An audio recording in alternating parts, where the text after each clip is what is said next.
Welcome, I'll be reacting to Space 1999, Year 2, Episode 13. This is not a market substitute, please support the original. Look, since you started cultivating those hops for Tony Verdeschi's poison beer, you don't even know I exist. Tony's beer is not poison. Are we sure? It's terrific. Hey, Eddie. It's How about a not. sip of beer? No, thanks. All right, everybody. Get ready for the taste of a lifetime. Verdeschi's Brew number 29. I think it's probably still terrible. Okay.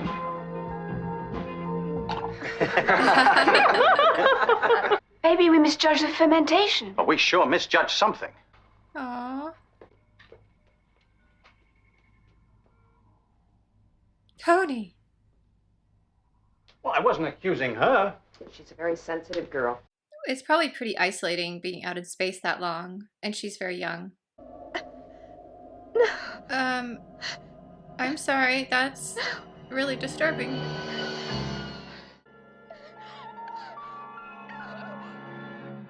Security.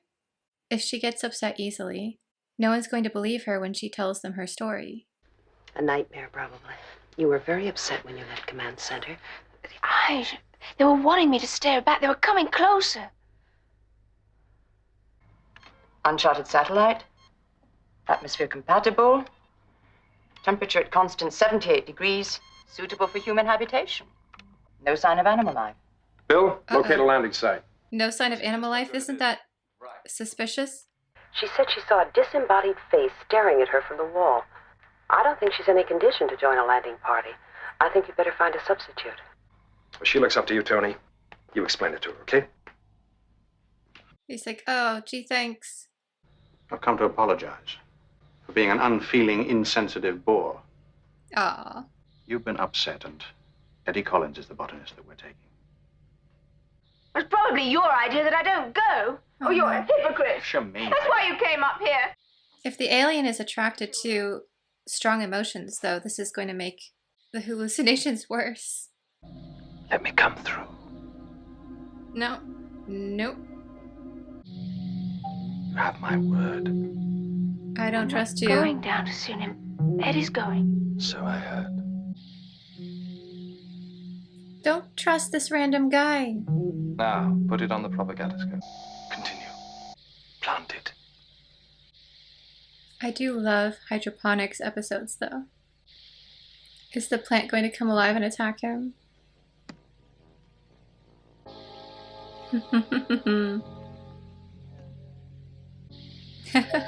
What a great shot. And he's out.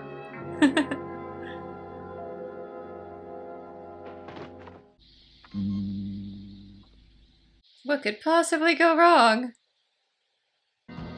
They clearly need the Alphans for something, though, and it can't be good. If it were, they would have contacted them directly and just asked. It's lovely. There should be life forms. Exactly. Keep checking. You shuddered. But not from cold. I felt as if I ghosted. Maybe the life forms here are just on a different plane of existence? He asked earlier for Charmaine to help him get through. Maybe they need the Alphans somehow to draw them back to this plane? I don't know. This way. Is it some sort of temple?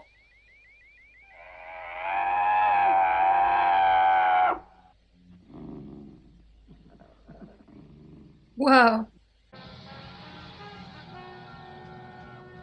Do the lasers ever work?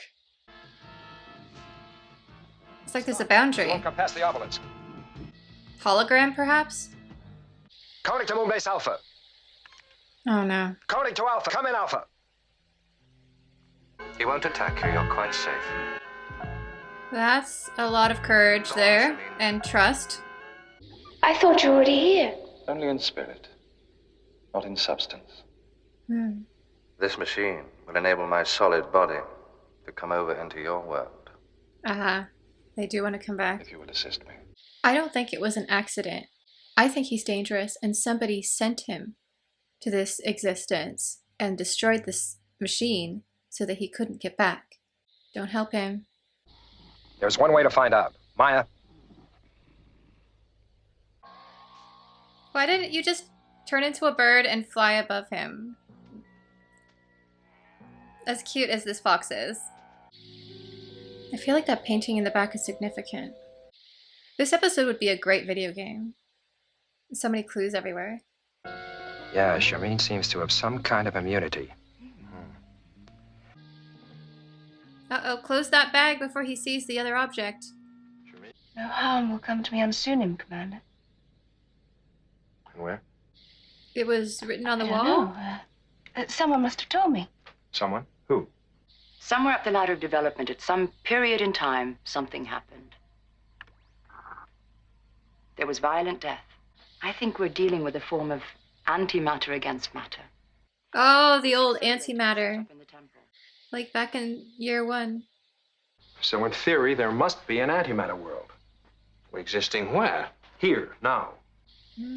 If there was an antimatter being here, right now, Yeah. my hand would go straight through him.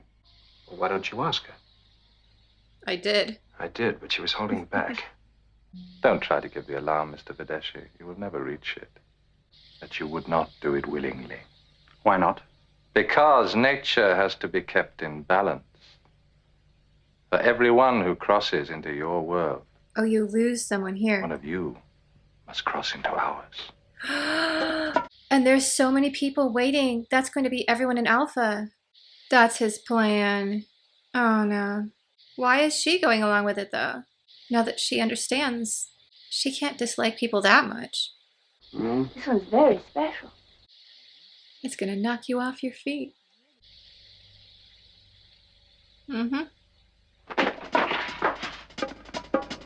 How come she can smell it though? I don't think she's herself. I love how everyone is falling for this. You must take us to Sunim. So the plant either knocks you unconscious or it messes with your mind. It makes you more susceptible to the antimatter creatures. This is really bad. So he's basically controlling her at this point, I guess. All that remains is for me to come into your world, Shamin. But that will send her into his, right? I think the trance is breaking. She's starting to realize what's actually going on. What?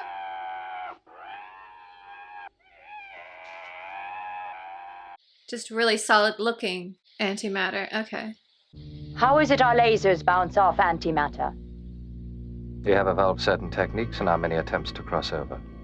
Are you antimatter? Not anymore. Don't go in there. Don't ask me Listen how to I know, Tony. but there's terrible danger in there. Listen to your security chief. He's got that evil little smile down perfectly. How many others? Certainly not All of just them. us. Not even just Alpha. Eventually, we will establish machines such as this throughout the universe. No, Tony, no. Shoot the machine. You can fly in through the skylight. Or be a monkey. That works too. That is cuter. Beautiful fabric in the cape. Did you see the way it drapes there? Okay, Monkey Maya might be the cutest rendition. Look at this. Oh. I'm over here, Vidrus. Come to me.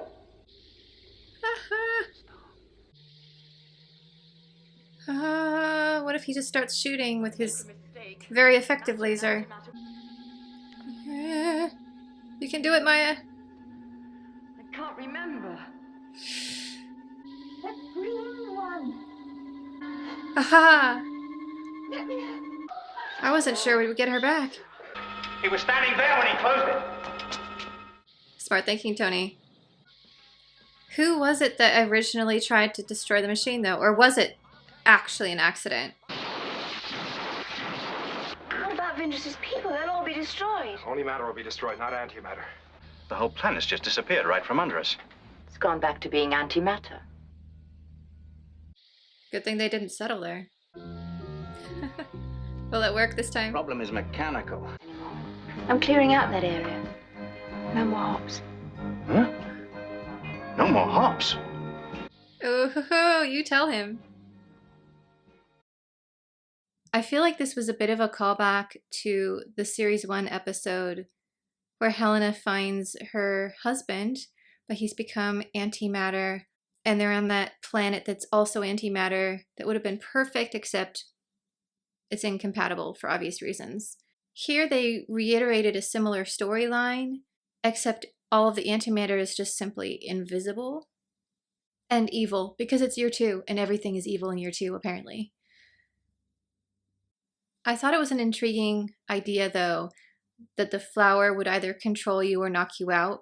It's kind of one of those magic plus science mixtures that you get occasionally in sci-fi where you're like, I don't think that's possible, but I'll roll with it. Okay. I will say I loved the outfit, that flowing yellow cape, and not everyone is fit enough to pull that off. So they got the right actor, fortunately. And he had a great ominous feel to him. They kept trying to escalate things, and they didn't need to. It was frightening enough to have these antimatter beings trying to replace themselves with Alphans. They didn't need to go and say, and we also want to take over the known universe. I thought that was a bit much.